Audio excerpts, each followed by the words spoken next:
Hi, this is Richard Friend coming to you from Teatro Pescadero. I'm here with Dillon Porter today, and this is another episode of Rare Conversations. I just wanted to say thank you so much for having us and hosting us in this incredible environment. A little bit about the Pescadero Theater, if you will. I've been to multiple shows myself here. I feel quite fortunate and blessed that we have someone of your ability, talent, and what you do for this community. Like, it's funny because I had these guys follow me out for the podcast, and they didn't even know the theater was here. And it's no longer the best kept secret in Pescadero. I know you've been touring with shows and stuff like that. We're going to kind of get into what your schedule is, what you've been doing for the community, but I just wanted to start out by saying thank you. You know, you guys, what you do for this area is absolutely amazing.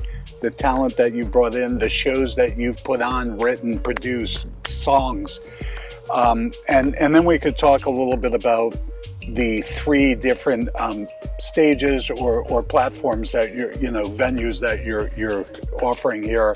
So with that in mind, why don't we talk a little bit about how this got started? Sure. What the concept, what your idea was. Thank you. Yeah, glad to have you. Like any good seed of an idea, was really sprouted out of love. Love for the text of Khalil Gibran's The Prophet. Love for the design of Buckminster Fuller's Genius, and love for Mehri, for her soul and talent and heart, who's my co-collaborator, co-founder on Teatro Pescadero. And yeah, I mean, it was just a dream come true. It was, the pandemic happened and it sort of stopped life. It stopped her Broadway show, and it stopped what I was doing in New York, and I had been gifted this beautiful piece of land from my parents, and thought, like, what could I do with the $600 that the U.S. government is giving me? And that was the goal. Like, what if I could build a theater with that abundance, which was nothing I did to deserve, but then thought, like, how could I pay that forward? And so I thought about building the theater out of Palo de Arco because I love the plant and it's endemic here, and I love the weaving design, and I love Buckminster's idea about tensegrity. He loved to make portmanteaus, where you take two words and stick them together and make a new word. So tensegrity is the idea that you can create an integrity of shape through tension. And that seems like drama to me. Like, that's a theater. If you can create tension between two characters, then it gives the scene shape, and then people are now engaged in it and kind of be transfixed, transformed, and completely caught up in it, And so I liked that kind of duality, and I went about building it, and I did not tell Mehri because I thought I might fail. I thought I would fall. Someone makes a house of sticks and then the big bad wolf comes along, So, but that's the other thing I like about it is temporary. Like, it's not going to last forever. There is no cement foundation. So is theater. It's temporal, and then it's over, and people remember it, but you can't go back and check the tape. There's no instant replay. It's just an instant re-feel. It's like you can experience it in a different way, in that kind of memory that you can't revisit exactly. And so one day this will all just be, termite food, and we'll be worm food at that point, it was a labor of love, I think, is where Teatro Pescadero really started, and love of this place. I love this place so much, and it's amazing to put on something and then have people come, It's not you can give the best performance in the world, and if 4 people see it, it won't feel as rich as when, and we were only doing it for a full house of 6 when we started, because we were in the pandemic, and we just said, if you're a herd of people, 2 people sit over here, 2 here, 2 here, and then everyone's 6 feet apart, we're away from you, we're gathered but at a distance, we're in the open air, we're really listening, because how new the experience is to be back together in an assembled way, listening for something, and so the audience has been maybe more attentive, more appreciative, I laugh that New York doesn't need me. Like, it's gonna do its thing, and so it's nice to feel like you're watering plants that are growing and grateful because of it, and so it feels like a reciprocity within the community. So I just want to share a personal note, because there's a little emotion here for me. I was able to be part of one of your, the version of the Prophet. It was during the pandemic. It was my first time in the Dome, and you had spoken about the memories, and all of this will be gone, but the memories will stay. And I just remember I left here that night recognizing that I had just had a special experience. I immediately, spoke to a person in Mexico City. I immediately wrote someone in New York that, because I grew up in that area, I immediately wrote someone saying, you talk about, I literally, the headline was off Broadway, and I just, that memory still stays with me. Sitting under the Dome, this is the second time. What a special night, what a special time. And I think that you kind of captured that, like, no matter all of I don't Instagram, I'm not Facebooking, but that memory is still right here, so yeah. It's amazing stuff like that. What good theater, what you guys were doing that night with Song to the Prophet, and it was just tremendous. And I've had the privilege of seeing what you were calling the Shodega. Yeah. I saw my first play there, which was the news, I'll call it the Todos Santos newsfeed play, yeah, which was absolutely phenomenal. Thank you. I also saw, I think it was Love during... Love in the Time of Corona. Yeah. Over there. And then I also had the privilege of seeing in the amphitheater, is it okay? The amphitheater. Which was Shakespeare and Speedo, which was Romeo and Juliet, which was amazing. Classic. Yeah. Who doesn't want to see two 40-year-old men in Speedos reciting Shakespeare's greatest poetry? and the idea that, you mentioned the labor of love.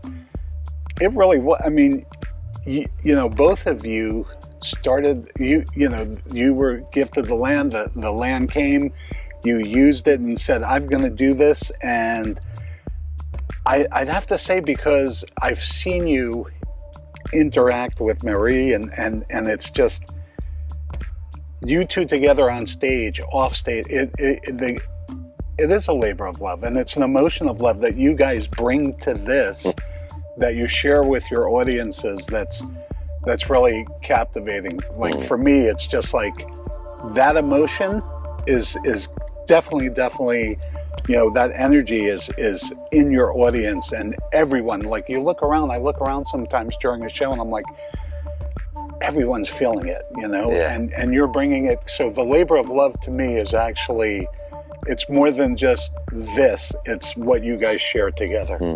Yeah, thank you.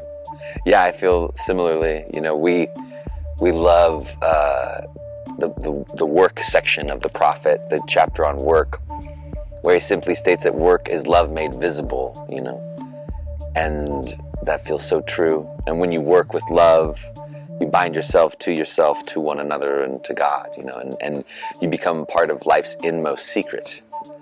And I just love to think that through labor you could be initiating in life's inmost secret, which is creating a space, working with, coming out of the womb of love, and then seeing the ripples, like the fact that you just shared of having reached out to a friend in New York, or calling someone up, like those are the ripples of love, which is through the work of theater, which is a place where we go to suspend our disbelief and to believe in a, we're going to hear a story, you're going to, hey, don't dig over there, my dear. It's wet soil, I know, you like it so much. She's a laborer, she's a part-time laborer. Well, she knows we're going to plant something there. Anyway, we feel as so fortunate to have found working with one another in a time where sort of people like us, performers, weren't working. And I just think there's something so lovely and simple about, we just got back to basics, was like, hey, what's the one piece that really like lights you up? And we just both found Khalil's words just so inspiring, so topical, and also in the intellectual public domain. You don't have to pay royalties to say those words, much like Shakespeare, much like Whitman. I do all of that for a reason. Like Bob Dylan will probably come after me sooner or later, but he sold off the rights to his music, so he doesn't care. But let him come. But yeah, like it's fun to wake up and to think, like, even when I'm replacing the sawdust toilets, but these people are gonna come and they're gonna love it, and they're gonna piss themselves. Oh no, they'll need to use the restroom. Okay, I'll like dig a hole for a restroom. And that does not bother me. That's like part of the magic of the theater, is creating the whole space and the whole production, because it is like when you go to dinner, how was the food? A lot of it is what you take in with your eyes, and so a theatrical experience is so fully embodied that the space, the container, the people you're with, the content of what's being said, the character of the people who are saying it, all of that chemistry, alchemy kind of spins together a magical, unforgettable, ethereal moment where we can all say that we shared this experience, but no one will quite be affected in the same way. Well put. Give us a little background on yourself and kind of what, how you got into theater, how it all started. Yeah. First memories were here in the Baja. So we lived in a trailer park down in San Jose. My parents had a lovely piece of property.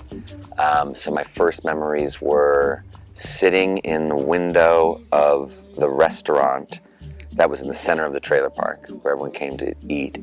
And there were like 3 Mexican women in the kitchen. And I would sit on the ledge and not face them and sing. And they would coo and pinch my cheeks and give me beans, and so, and then I went to kindergarten, and I had a dear friend, Manuel Alejandro, and he befriended me immediately because he desperately wanted to learn English, because his father had promised him a trip to Disney World or Disneyland, maybe? Yeah, Disneyland in California. And so he was desperate to go. So he saw me as his ticket to English. And he then gave me a ticket to being with the coolest kid in school, because he was just one of those kids that just was a leader, And so the fact that he took me under his wing, I then became cool adjacent. And people wanted to know what I had to say, And so speak up. What is that? Fence? Okay, okay, bougainvillea is the same word? Okay. What's sidewalk? Sidewalk? That's weird. Oh, we'll walk, and then explaining to them, and then everyone's like listening and loving it and giggling, and then I'm like, okay, I'm holding captive 30 kids, as a kindergarten, because I'm the only kind of gringo in the school at that point. And so I really attribute like the Mexican people for being so, because it could have gone the other way. It could have been like, hey, stranger, learn our language, like what you have to offer we don't want. But instead it was like, oh, this is different, and different is good, and like, come on in and like share with us who you are. And so that invitation to, and that currency socially, really, and from there, when we went back to Oregon, I loved sports and got into, being the captain, the football team, being the quarterback. And that, I think, really helped me in my acting, because you're bringing a team together, you're trying to rally the troops, and it can be an emotional game. You can really be inferior physically and still win. Like there's something lovely about that. And then getting into high school, I was kind of friends with everybody. I had a great high school experience. I was like the first non-jock to like be homecoming king and president of the school, and just just like a golden boy who made some mistakes. I did a David Letterman impression one time, and I said, oh, because we put one of our football players in the cross schools like uniform. So it was this big guy named Boomer, and he was in the other team's uniform. I was like, oh, those North girls, you get a lot of bang for your buck, and sort of so it's not good to reference like, what are you, so you're insinuating that they're prostitutes over there, you know, bang for your buck. I mean, you know, like a lot of problematic things for people to get sensitive about. And so I just was like, well, I won't run the assemblies anymore.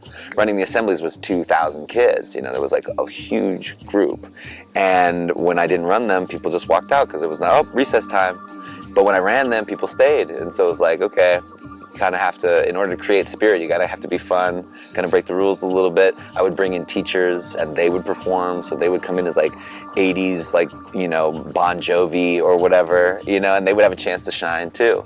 So I began, pulling performances out of teachers that I thought like, hey, if you want your kids to like be stoked to come and not drop out of chemistry, like show that you're a human as well, and like play is a great way to do that. And then I went to Northwestern University and studied theater, and was like, small fish, big pond kind of thing. So many, you know, just so many geniuses, really talented kids. Also, growing up in New York, having seen every Broadway show, me having gone one time from Oregon, you know, feeling like culturally swimming, you know, it's the birthplace of long-form improv, Alvina Krauss, and the sort of the acting, you know, Charlton Heston was the first wave of these, you know, really prestigious actors to come out of it. And they're also in performance studies, which is like, hey, if you're brushing your teeth in a mirror and someone watches you, is that a performance? You're performing for someone, you know, like, oh, more philosophical, like, what's the phenomenology of theater?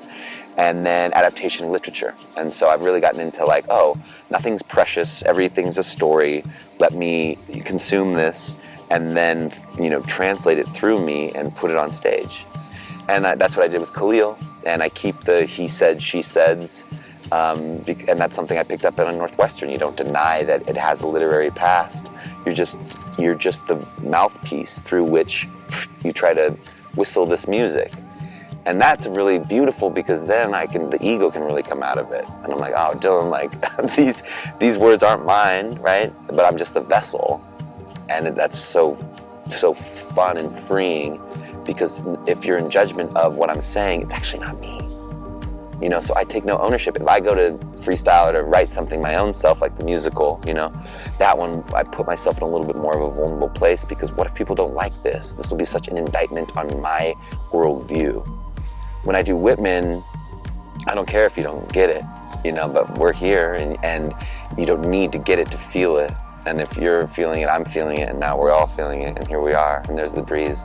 Do we feel that? You know, and that's just magic. It just feels like I am playing at you know, you accruing my 10,000 hours of doing what I do, and now I'm like kind of hitting my stride, you know. Nice, and thank you for that little background. When you were in Northwestern Chicago, yeah, I mean, founder kind of Second City kind of improv. Did that catch on with you? Did that? I never was. I was never in Meow, which was the short form improv, which produced Julie Louis-Dreyfus, Stephen Colbert, and Seth Meyers. And I wasn't in the long form improv, which is where you do like a roundel. And my favorite thing that I used to see when I was in Los Angeles was Improvised Shakespeare Company, and they would do improv as in like iambic pentameter, and it just blew your mind. And there would be songs, and they would have to do roundels and dances, you know, but it was very structured to them. But if you walk like this, to me, is very structured. I know where the little triangles are that make up the bigger structure, but it just looks like a nest, which is the goal. They just looks like a nest of a Shakespeare play, but they have a tight structure in there. So that structure was not lost on me, for sure. So watching people, and I think I learn more from watching than doing, oftentimes. So to watch all the talented individuals perform on a daily basis, there's, you know, in a weekend there, or in a semester at Northwestern, there are 85 student shows being produced. So you have everything from good Shakespeare to bad Shakespeare to, you know, Jean Anouilh and like esoteric stuff to Tom Stoppard, to David Mamet, to a brand new musical written by friends, to WAMU, the biggest student-produced musical. So I was just feasting on that. I really wasn't in many plays, honestly. I was just feasting at my time at Northwestern, just gorging myself on all this talent and all this possibility, and really making myself literate in theater and theater history, and we're all just sort of standing on the shoulders of giants and what comes before, and reinventing, seeing how to live in a creative environment and produce, not to second guess everything to the nth degree, which I often do.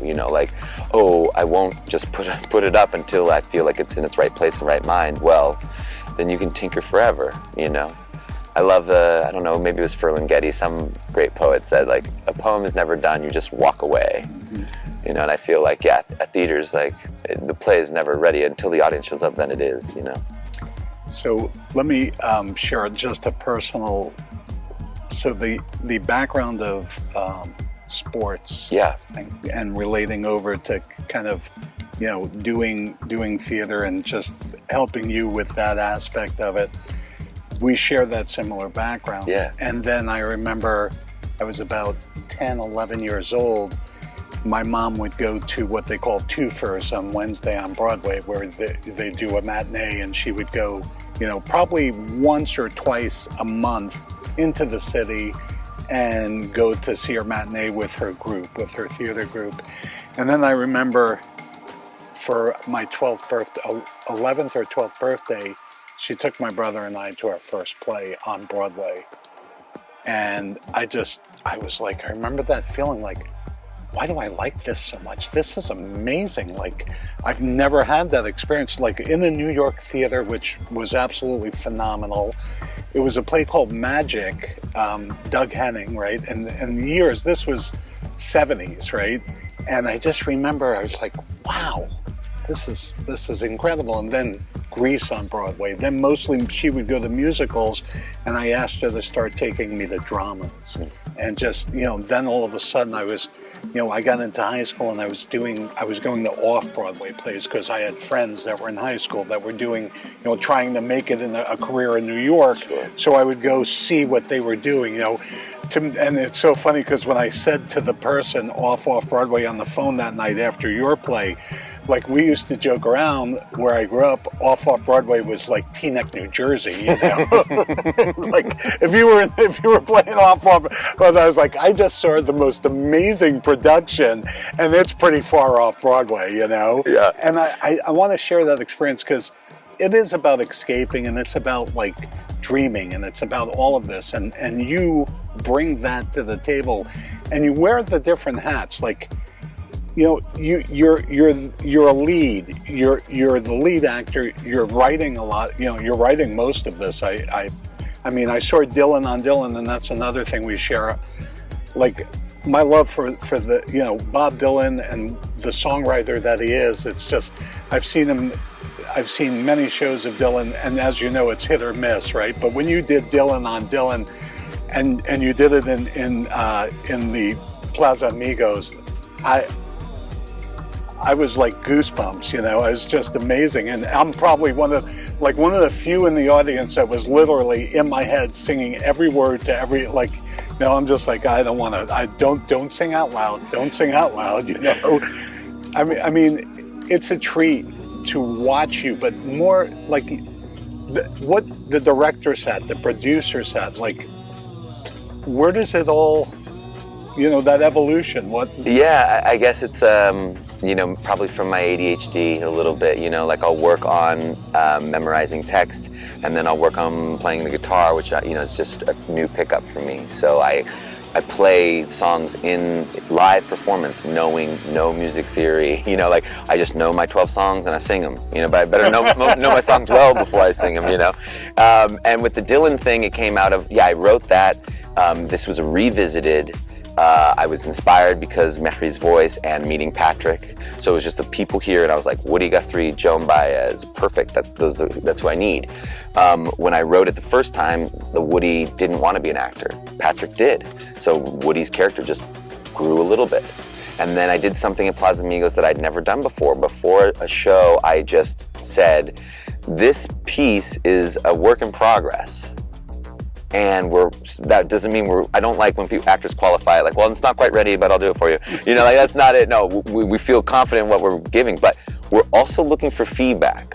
And we got it from this community. And it was you must include the song Diamonds and Rust. Do you not know that? And I said, no. They said, well, she wrote it in 75. I said, oh, yes, because of my chronology, I was only going up to 1966. She said, yes, but it's from 10 years ago.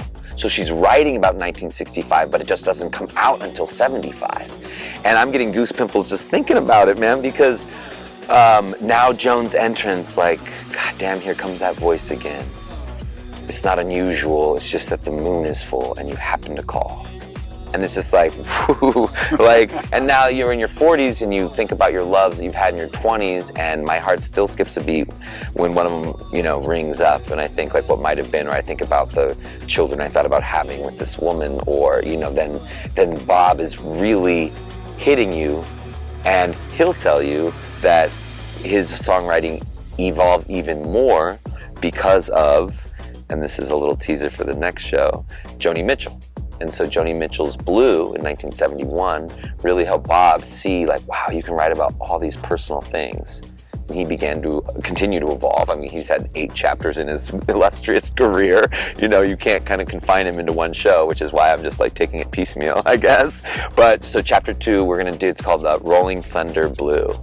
And it's Bob Dylan, 1975, the white face, the cocaine addiction, and on one side, and Joni Mitchell, and, you know, her own little battle with the drugs, and also fame, and also, you know, feeling like she grew up in the summer of love, and then was coined like the queen of LA. You know, it was like, you know, Rolling Stone was kind of cruel to her. I think like women have such a double standard, and I think she's as brilliant of a songwriter as Dylan, but I just didn't know. So now delving into her discography, and Tyler Jones is gonna play Joni. Nice. So it's gonna be fantastic. Oh, that'll be great. Yeah, I'm excited. And did you hear that Joni Mitchell just performed again? Yes, my mom. At the Newport Jazz Fest. Yes, my mom and I were just talking about that. Yeah, so beautiful time, I think, and you know, Paved Paradise put up a parking lot. They said, I was listening to a podcast, that every decade that it's covered, it hits #1 again. You know, like some poetry is just ahead of its time for all time. You know? And Joni is definitely one of those. We used to have you know, any song that used to come on, and we never knew, we weren't just sure who wrote that, you know, who wrote that, and we would always be like, oh, when in doubt, Dylan. Yeah, totally. You don't know who wrote it. Yeah. Give it to Dylan, you know. Yeah, she suffered the same fate. Like a lot of her first hits, she didn't make famous. Like it was someone else singing them, you know. Yeah. So let's talk about what's coming up. Yeah, absolutely. Midsummer. Yeah. Midsummer Night's Dream, we're going to open the 8th of December, and then that Thursday, next Tuesday, next Thursday, next Tuesday, next Thursday. So we got 5 shows in December. Then we'll probably take a respite for the new year, and then come back and maybe bring it to Todos. You know, it's such a strong crew of people, and Midsummer is all about our own imaginations and being in the Bower and the wilderness. So La Esquina said, come and play in our wilderness, and that would be fun. You know, they got a little stage. So it's fun to take a troupe of actors around and activate little spaces. Like, that's what I really like about it. Like, if it's a good, tight show, you don't need the lights and the pomp and the circumstance of a professional theater. Though, you know, we're going to get there, you know, thanks in advance for supporting the build of the new spectacular theater. But in the meantime, like, all we need is our duffel bags. You know, it's the currency is the people. You know, it's the breath. It's the rest of us can fill in the blanks, and we want to as audience members. So when you just see the humanity, and this is the most humanity I've ever dealt with down here, so I'm excited. Like, yeah, it's you know, 18 schedules to navigate and balance and get rehearsals, and no one moves to Baja to be an actor. You know, not like in New York. Like in New York, people will, you know, you put a post up, it's 600 people in the first weekend for 12 parts, you know what I mean? And you see them, and it's like kind of brutal, you know. Next, thank you, you know, and oh boy, and some, you know, every 8th one, you're like, not this one, but if we ever did 12th night, you would be amazing. You know, ones you're like, oh, you're perfect, not for any of these roles. Oh my God, but you're so amazing. You know, it's like this. And here it's sort of like, yeah, there's not that there's a dearth of performers, but they're like, well, I can give you Tuesday, Thursday. You know, so you rehearse for a bit and get it going. But this crew is really, they're all making their Shakespearean debuts, except for myself. So again, I feel like coach of the quarterback. You know, like quarterback, like, I know the plays, guys, and I'll just try to break it down for you, because you don't have to know the whole thing. You don't know what the left tackle's doing. You just run a button hook. That's all you focus on. You run and button hook. And it's really fun going back to basics because I remind myself, and breaking down a double take, and doing a double take well, that's a muscle you must flex, So trying to teach that to someone else is how you keep your own tool belt sharp, you know what I mean? I was able to watch Shakespeare in Speedos at the amphitheater, and I remember first of all, just what a great show, what a great time. And I remember leaving here and I'm saying, and that's the second time I did it, because I did it during the Prophet too long, and Maria was singing a song and I was like, who is this, right? And it was a Taylor Swift song, and I'm like, what? Oh my God, yes. And shout out to Gabriel Notarangelo and Mehri, because those two are amazing performers. It was just the three of us trying to create this whole play, and they said we should include this Taylor Swift song, and I said, no way. I said, absolutely not. I'm not having some filthy pop song. But then you hear Mehri do it, and it's like, and I'm a Juliet, and my heart, I'm like crying in the first 5 minutes. I'm like, they nailed it, So that's when we really began the idea of Baja Broadway, where we're like, actually, just doing it in dirt. But if you have, because Gabe is he's in LA, so he's not in New York. But if he was in New York, he'd be on Broadway. He's just making his own film now in Los Angeles. But talent like Mehri's, they can transfix you. Patrick touring with Toro y Moi,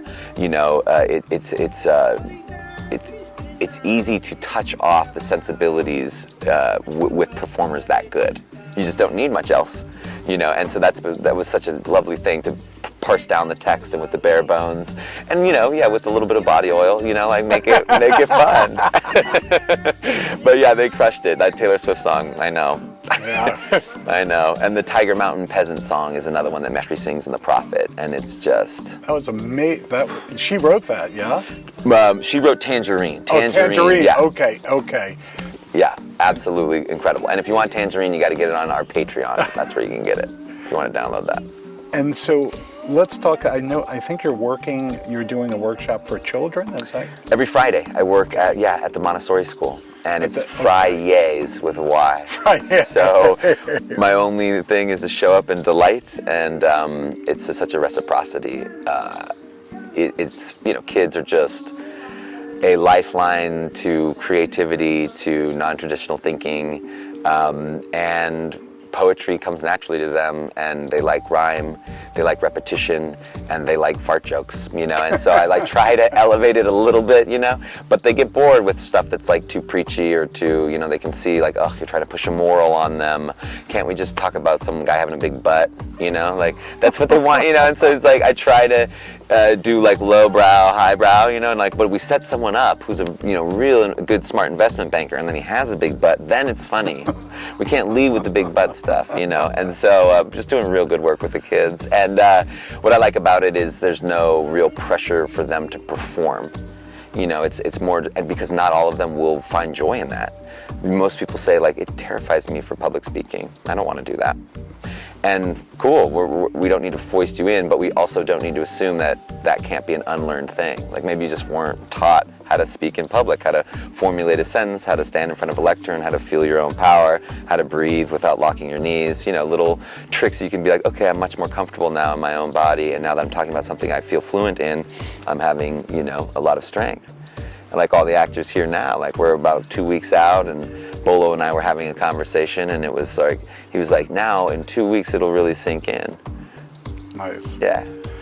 And so I've seen you do your monologues kind of before opening a show, kind of doing a monologue, if you will, with maybe a brief explanation of the show itself, with the origin. You cross so many different lines in theater, in my opinion: drama, poetry, song, comedy. I mean, you hit all facets of it. Is that intentional? Is that something that you've always done, or do you have a preference? Wow. Yeah. I guess I'm just kind of project to project, but I do find a need to balance things. So writing the Bob Dylan show actually came when I was playing Hamlet, because Hamlet was so heavy for me that I was wearing that jacket all the time, and I needed to take that off. and do something else. So I would fall into, listening to Dillon and writing that show, because that was an escape from the character. So I like balance, and I also like to, even if it's a drama or even if it's a comedy, you bring them in, you make them laugh to, open them up. You then let them cry because it's a dark room, no one's watching, and then they go home and hook up, because that's the Holy Trinity, I think, right there. And then the next day they reflect on how nice it was. Khalil has a beautiful thing about, if you're only in for love's pleasure and its peace, and you don't want to go through all of the trials, like, step out of its threshing floor into the seasonless world where you will laugh, but not all of your laughter, and weep, but not all of your tears. And so I think in keeping with diversity, you can feel in, stretch in. Different playwrights require different things of you. I like Shakespeare because he is challenging. He requires of you, he demands of you to be up on your toes, thinking, having a facile mind and a quick wit, and a great body and arrêts and stops. And David Mamet will you can just talk straight out and be there, very casual spine. He doesn't require as much as Shakespeare does, and a mind for rhetoric, and a mind for feeling when the audience can hear. And do we need to slow down so that everyone's with us now? Now we can pick it up because everyone's back. It just requires a hell of a lot of your entire being, which I like. And people love comedies, give the people what they want, let them laugh. Laughter is, after all, I think, the best medicine. And in the most sort of spiritual place in my life, when I was a young man, in two straight readings, I drew the card of Hilarion, who was this mischief maker and used laughter. He was hilarious, Hilarion used laughter to heal, and I was like, that's lovely, So I keep that with me. You've mentioned earlier in this conversation about being this small fish in a big pond when you went to Northwestern, coming from Oregon. Yeah. Where you probably were a big fish in a smaller pond. Yes. And then you're surrounded by, a similar crowd, let's say, people who are performing, people who are on, people. I've been around different, forms of theater, cinema, all that, and I know that you have to be resilient. You have to be able to say, okay, you know what, this one's not for me, but I'll get the next one, or maybe the next audition will go better. How was that process? Yeah, tough, and it went from, at Northwestern, there's so many opportunities, and the stakes are relatively low because you're there to learn. And I was looking for diversity in experiences. So I, would take on things that were you would have a little time in the film room and your character was going to be projected on a wall, very experimental stuff. Great, never done anything like that. Would love to learn by watching my, self, which can be a hard thing to do. But if you want to occupy your time by working a show, you have it. Then you step into the professional realm, and I was, cast in a show and left Chicago. I put myself on tape and was cast or asked to come audition in the room with the producer, and then got cast in a show on Broadway. So I left to New York already having a job. So that's kind of rare, I think, and hit the ground running and had a kind of a disingenuous time with the cast and the crew. Just felt like this is it, oof. And then got into more administration and having more of a say in what plays were being produced with the Lincoln Center. And that went well until I spoke up at a meeting and just said, I don't really think we're meeting our mission statement. And they were like, Dillon, you don't understand, because the program exists, it's already a success. It's already dog-eared for that funding. Even if no one shows up, it's still going to live. I'm like, but we're not reaching the new audience that you espouse to want. We're just reaching your same audience who's getting a discounted ticket price because we were running the third space in Lincoln Center. And so I just felt like this is what? This is crazy, then my boss called me in on Monday and was like, that really wasn't your place to say, and if you have that idea. I was like, well, I really didn't plan to say it. I didn't come to the meeting loaded with it, but people asked, and it was like, does anyone have else to say? I was like, yeah, I got something to talk about, of course, because I always do. Like, my mom and I call it snobservations, like, I'm going to give my observations from a snobby point of view now, take no offense, but if we had, we were to do it, which is hysterical because I know that I'm a snobservationalist, so it's hard for me to make anything my own self because then you just criticize your own work. Kind of why I like to do theater because it's, again, ethereal, ephemeral, and it's done, and so there's not much to sit back and look at and judge, but yeah, I think when it got into like TV and film, or TV, when TV was just beginning to sort of be big, and so contracts were coming out that people, all the agents were like, we got to get you a TV contract, and it was like the young dolt, like I played dumb really well. And so I got cast as the young, like long-haired, like dolt of a hotel, and he's the bellboy. It's like ding, yeah, like that's him. And the guy from Fox, Clint Alexander, really liked me, and so they never tell you got the role, like they never do that in the room. But this was his most of like, nice job, that I'd ever gotten, So I went like leaving, my agent called, he's like, I hear it went well. You heard already? Like usually they don't hear for a couple days, so that's a good sign. But then the agent, my main point, went over to somebody else who does TV contracts, and he tried to broker for more money. And they ended up going with another actor because they were like, actually, and Clint told me, like, your agency, they were hard to deal with, and so we just went with the path of least resistance because you can get kind of any 22-year-old with long hair to go, what? It's like, it didn't use all of my, thing, but I just, just lost it. I was very unprofessional and got dropped by the agency and was like, what, I don't really want to do this anyway, I don't think, and got a job that was paying a lot of money in a nightclub and was like hanging out with Prince and like Leonardo DiCaprio and serving them bottles of champagne and was like loving that life for a while until it was like, it's a beautiful pool, but it's kind of shallow. It's really warm, but and I started producing theater because with that money. So I would find and I had nightclub connections. So I would find nightclubs that didn't have any programming till 12:30, and I would say, hey, 7 to 10, you got your security there, you got your bartenders there, can we come in and do a play? And so I did Shakespeare in the Club, and then people loved it. It was like fun, and then like clubs have all the lights, they have all the smoke machines, so if you want to make a cool piece of theater, fill a room with smoke machines, have small like blue orbs like coming up, people are coming in, and then Puck is like, hi, take a pill, take one, and you're like having a Smartie, but you're like, did I just take acid?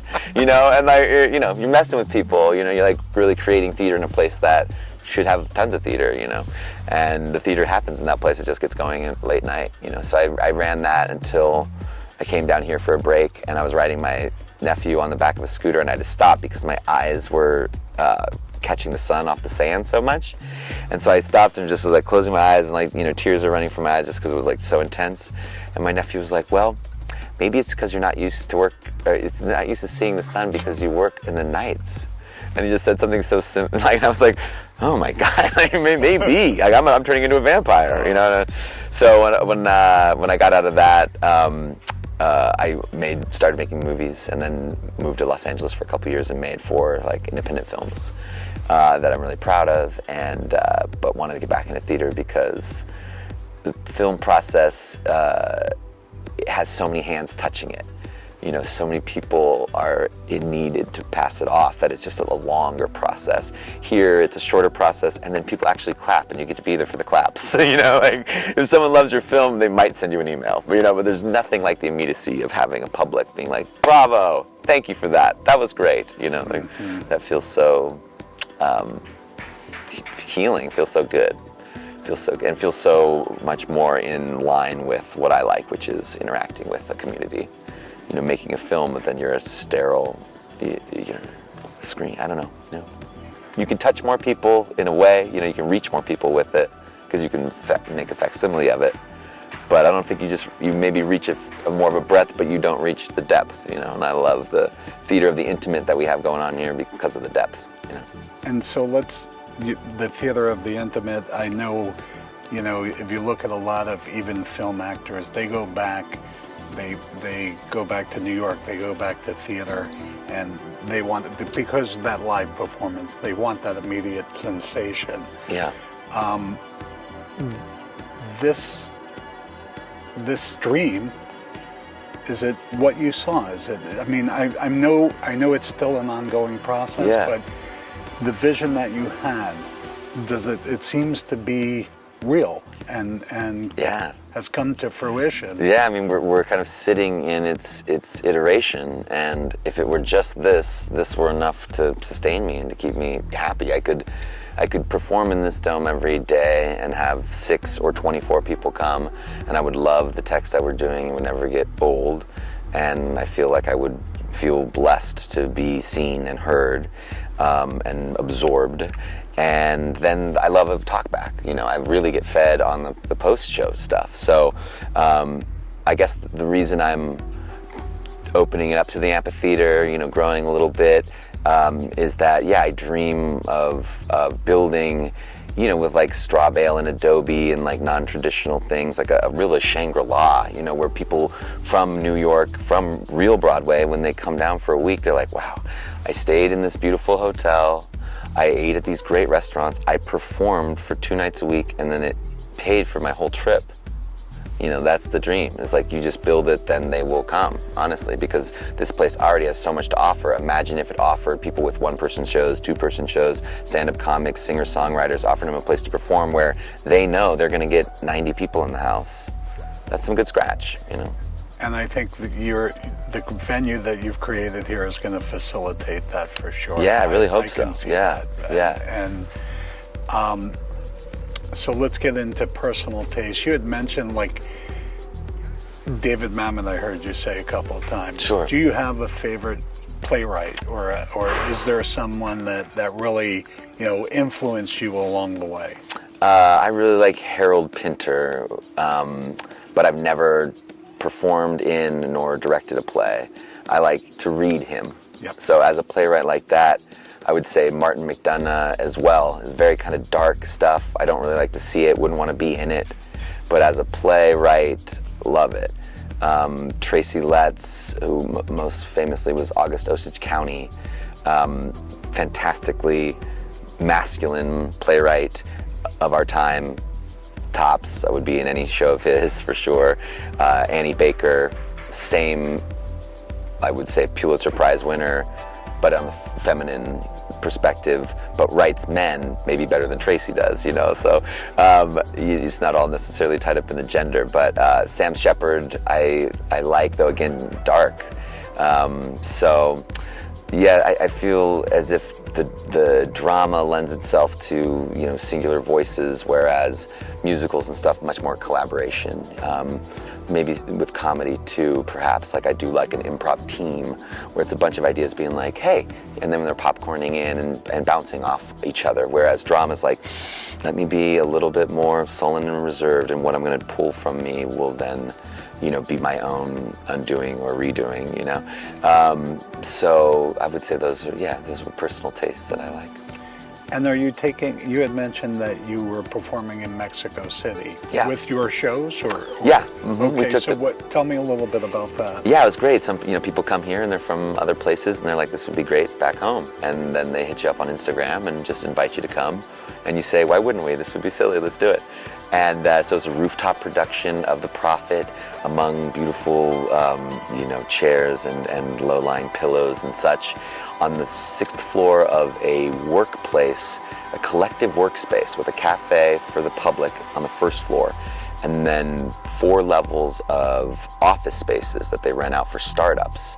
One was called Zebra, and it was a startup company for mental health in Mexico. It was like an app you downloaded because they had numbers that, like, there's not a lot of insurance in Mexico that covers mental health practitioners. So this was a way through the app, because zebras, though they have a lot of stress with the lions chasing them, they then get together collectively for 15 minutes and they do this breathing, and they, as an animal, they don't have any ulcers. Like we humans have ulcers, zebras have no ulcers, and so they use the zebra as its, so you're like, this is cool, you know, like that's level 1, and then you go up to level 2, and there's a photographer. Level 3, rebonificar, it was a way to sew up, you know, old clothes that you have, how to upcycle them.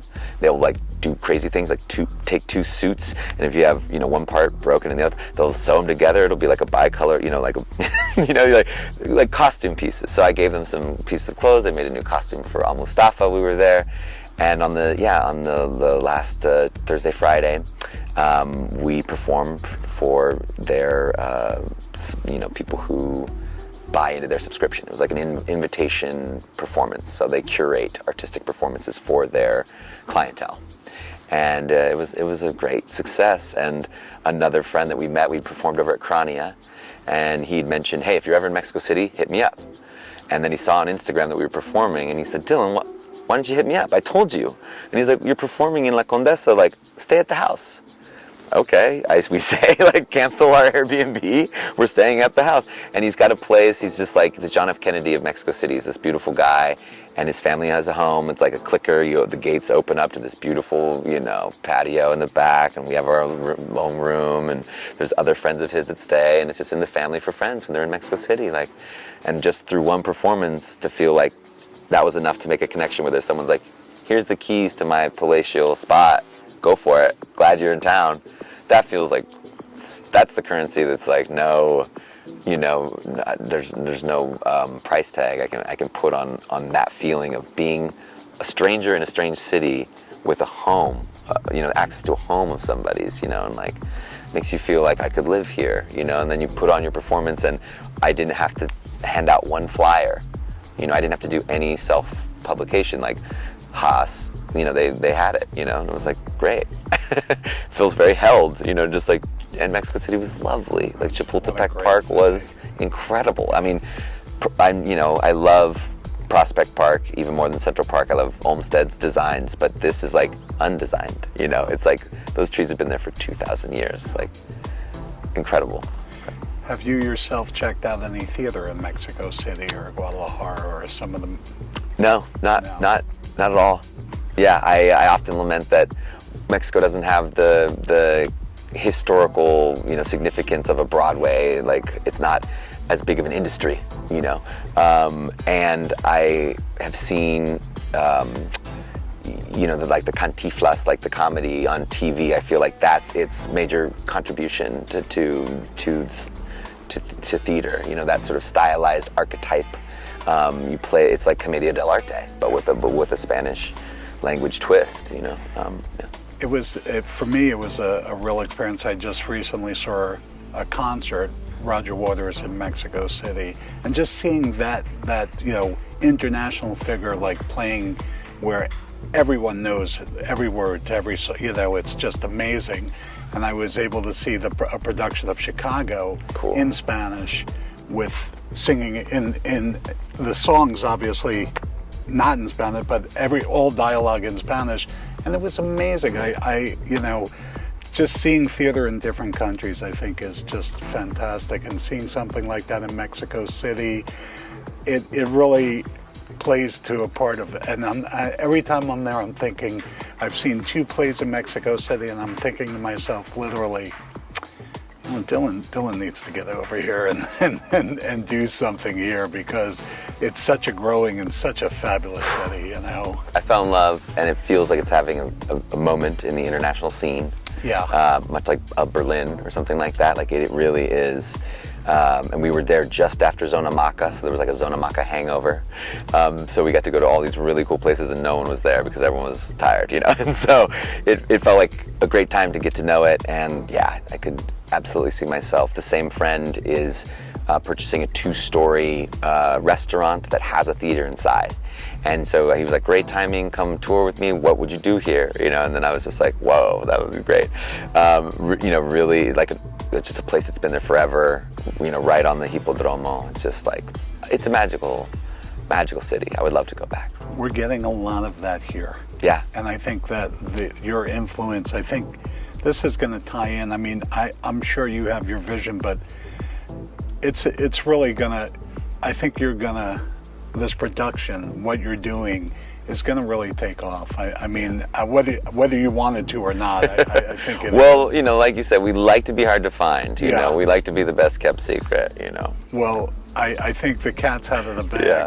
I also I wanted to speak about like what you give to the community. What, you know, are you aware of what, you know? Yeah, I do get reflections. Like I was out to dinner last night with my parents, and Cy Wakeman comes up and says, "Just want to give a squeeze," and then, yeah, people take the time to tell my folks, and so to be able to hear it to my parents, and then my parents that was, you know, nice to say hi, but then nicer still to take that extra step, you know. So yes, I feel very. I met your dad a couple of weeks ago. It felt like maybe a week ago or 2 weeks ago. You were having breakfast over in Cafe Leaks, and you introduced me to your father, and I in my mind I'm saying, don't say it, like, and I'm like, you know, thank you for like, you know, what an inspiration. I knew, and I didn't say anything about I didn't really want to say anything. I knew that the history of the property, but I just had to, you know. I mean, and I'm sure you get that a lot, and what a nice feeling, no? Yeah, I mean, nature and nurture, you know. Yeah. The good nature, I got my mom's legs, you know, my dad's bald head, you know, I got the best from the top and the bottom. And then, yeah, the nurture, like growing up here, being raised in Baja, you know, with no electricity, no running water for a little bit, you get a strong nuclear family, you know, it's pretty amazing. And so, yeah, I owe a lot to my parents, and it's nice to spend time with them and to share this land with them. I know you've got an audition coming up. I see Bola in the background give you the sign saying, "Hey, we're ready." I want to thank you for Absolutely. This was actually fun for me, sitting down with you. Let's maybe a quote. Do you want to leave us with you know, a quotation or something? Sure.